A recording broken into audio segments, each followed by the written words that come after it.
Hello and welcome to this CNBC-TV18 special. I'm Timsi Jaipuria.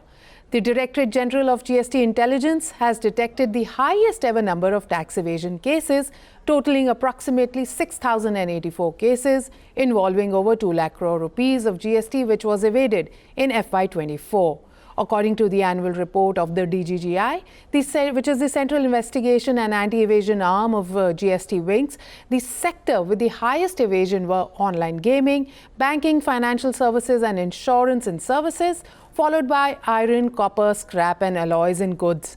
The evasion detected in FY24 is double of over 1 lakh crore rupees, which was reported in FY23, which involved about 4,872 cases. Joining us is Principal DG, who heads DGGI, AK Gupta. In an exit interview, online gaming is a sector which is yet to get relief. Further, as your report mentioned, that it is the largest GST evasion sector from the illegal offshore betting and gambling platforms. That is where the exact leakage is happening that you have highlighted in your annual report. Despite the amendments in the GST law, this is happening. While the local industry has complied with the new amendments, enforcement on offshore remains a challenge. How does DGGI propose to tackle this issue? If you recall, online gaming has been, online real money gaming, especially domestic, has been a subject matter of litigation and dispute for quite some time. And before this amendment last year, which on the basis of the recommendation of GST Council were brought with effect from 1st of October 2023, whereby making it very, very clear that this online real gaming is taxable as actionable claims at the rate of 28%, and the value was also defined as gross revenue. That made the things clear, but before that, for the past period, DGI has investigated about 100 odd cases, and some 10-15 more cases are under investigation, where we have issued demands of over 1 lakh crore, and all those issues are now before the Honorable Supreme Court, and all those petitions have been clubbed together. But by bringing clarity and transparency in the online gaming taxability since October 2023, the revenue of the government has increased 4 to 5 times. Earlier we were collecting about 200 to 250 crores per month. Now roughly about 1300 to 1500 crores we are collecting.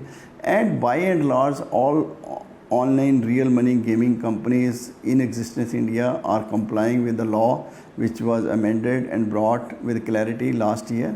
But as far as your second part of the question, which is offshore online gaming, they were, as per the amendment, they were also required, once they are providing any taxable services in India, they were also required to take registration, simple registration in India. But none of the offshore gaming companies have taken registration so far.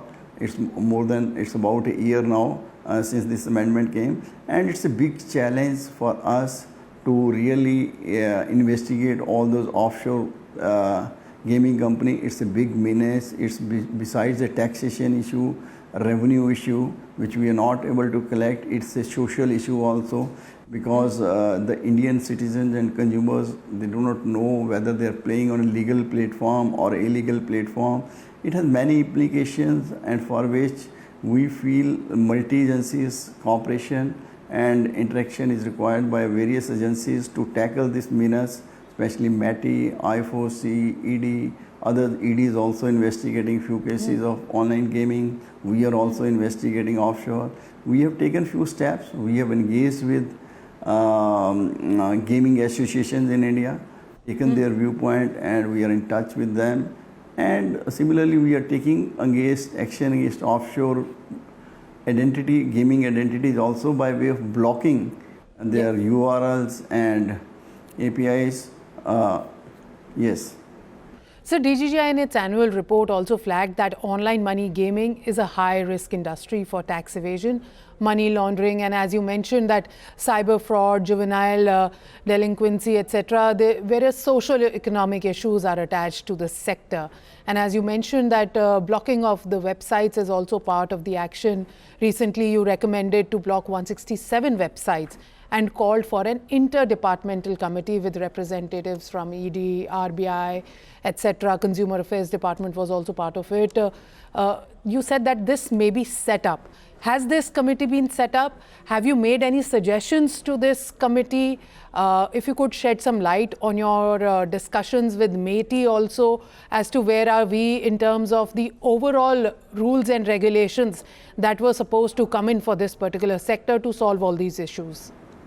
Yeah, this offshore online gaming issue has been discussed in many platforms and forums in the past 1 year or so. With MeitY, we are in our internal meetings with MeitY, IFOC, DOT, even this Central Economic Intelligence Bureau, CAB, which is the body coordinating various law enforcement agencies. So in those meetings, this issue has been on the agenda and discussions have taken place, and we are hopeful that in the times to come, we'll find a way out to tackle this issue. But it is no single agency. What I want to emphasize is that no single agency can tackle this issue because it's a multifarious issues, and we are groping in the dark because these offshore gaming companies are not compliant, and they keep on changing their URLs, domains very fast. We block 10, they come up with 100 more. So it's a challenging thing. So does DGGI also engage with industry or the industry associations to seek inputs to improve the understanding on the new age emerging sectors such as gaming? As you said that you are in touch with the association. What are these discussions with the industry, I want to know, because even industry feels that offshore gaming apps or these gaming platforms are much more of a threat as compared to the domestic ones. Yeah, we have been very, very open and transparent and on many issues, especially in gaming. We have been engaged with all this Gaming Federation Association in India. We had one meeting in November 23 and followed by another meeting in April 24, where we threadbare discussed with the representatives of all the gaming federations in India about the challenges, issues they face, and we sought their cooperation, and they have been cooperating with us in supplying a lot of information. So we are working together as far as gaming industry is concerned. But we are open. What I would like to say that we have changed our approach during the last 1 year or so. We have been engaging with other associations also, like on foreign airlines, foreign shipping lines, insurance sector, all those associations which are associated with these industries and the big fours who are advising them. We have been openly engaging with them, discussing with them. We have been telling our viewpoint, seeking their viewpoint, and trying to convince, persuade them, and telling them what is the law, and so that these peoples and industry by and large can come on board. So as you said that industry can come on board, and there is a chance, fair chance for that matter to be, which has been given to the industry. Coming to the tax demands that have been issued by DGGI have been in the news recently to multiple sectors like insurance, foreign airlines, shipping lines, online gaming, etc. How is DGGI dealing with the industry-wide issues compared to the issues with the individual companies or taxpayers? Is there a different approach that DGGI takes when it comes to the sectoral issues which impacts a lot of industry involved in a particular sector as compared to any single individual taxpayer or the economy which creates uncertainty, etc.? Yeah, what I would say that the government by itself is engaging with all trade, industry and association, and the government itself is trying hard to bring transparency and clarity on all these issues. And of course, what is the mandate of DGI? DGI is to ensure compliance of GST law as per the mandate, and we are mandated to bring out whatever lacunas or pitfalls or which the taxpayers by intention or unintentional are using to not pay the appropriate proper tax which is payable.